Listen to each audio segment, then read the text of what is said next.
thank you, Marnie started, and then paused, holding out her hand in a sudden moment of boldness. The woman lifted her Vancouver cap off her head, causing her blonde, elbow-length locks to fall into her face, and took Marnie's hand with a gentle grasp. Their eyes locked, and both smiled an easy-going smile, relaxing their grips. "Nova," the woman said, her eyelashes giving a small flutter, her face a picture of bashful. "Marnie." Marnie let go of her hand and returned it to the cosy confines of her sleeve, where it now tingled. The rest of the game flew by, with Marnie having too much fun to feel anxious or insecure.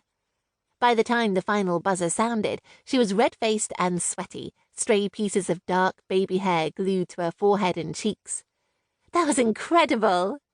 She twisted her body towards Nova. She was in no rush to leave with the crowd, instead preferring to wait for the swarm of bodies to disperse before she made her exit. Nova looked around, a little like a meerkat, her eyes darting over the sea of people, before she hunched her shoulders and settled back into her chair with her hands in her pockets. She didn't look to be one for crowds either. Either that, or she could sense Marnie's unease. The thought made Marnie blush. "The Canucks are the best in Canada," Nova replied with an enthusiastic smile. She then paused and tilted her head subtly to one side, her eyes gently looking into Marnie's. 4 weeks ago, Marnie would have recoiled if someone had so much as looked her way, let alone made eye contact. But somehow, Nova didn't make her feel judged or nervous. After all, she didn't know what Marnie had left behind. "Do you play?" she asked Nova, relaxing into her own plastic chair, thumb brushing the fabric of her new hoodie, forcing herself not to think of home. "My ice skating skills are questionable. I'm wobbly, even without a 135-pound human charging at me," Nova said, with a cheery, self-deprecating pout. Marnie chuckled. She'd always wanted to play, but had never had the means back in Orion.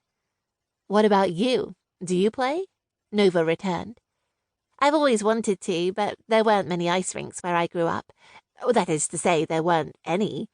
Occasionally we'd go into the city, usually around Christmas time when they would set up the festive activities, and I'd give skating a go. I'm not bad, but I've never wielded a stick on the ice," Marnie said with a casual shrug, aware that that was the most she had spoken in 4 weeks. "It looks fun, though, doesn't it?" she added, with a crinkle of her nose and excitement in her tone.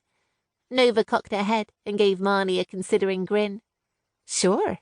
If you're not scared of pulling a muscle, breaking bones, or getting whacked in the face with a puck," Nova replied, narrowing her eyes playfully, a small smirk at the corner of her peachy lips. "I'll try it if you try it."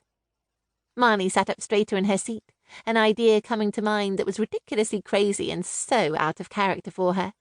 "Whoa, you're not really suggesting that we spend the evening learning how to play hockey?" Nova said, matching her posture and raising a natural blonde brow. "I know there are at least 8 ice rinks in Vancouver. There are none where I live, so—" Marnie started before Nova interrupted. "It's not a suggestion, it's a plan," she said, finishing Marnie's sentence before blowing out air in disbelief. Marnie couldn't quite believe what she was saying either. Her fingers buried into her palms inside the pockets of her hoodie, but she didn't want to go back on her plan. She could do this. "Exactly." Marnie jumped to her feet before she could back out, feeling a little more confident to move about the arena now that the crowd had died down. Nova looked up at her dubiously. "Unless you already have plans," Marnie said, suddenly worried about her boldness. Brave it might have been to get on a long-haul flight and travel across the world on her own, but once in the large, wide-open space that was Canada, her nerves had certainly kicked in, and she was very much missing her other half. Going ice skating had been on her list of things to do, in addition to watching an ice hockey game. She felt proud for getting to the arena on her own, but it had taken her 4 weeks to leave her hotel room. It felt comforting having another person by her side, and one she felt at ease with, because what if she fell on the ice? And what would people think of her ice skating alone?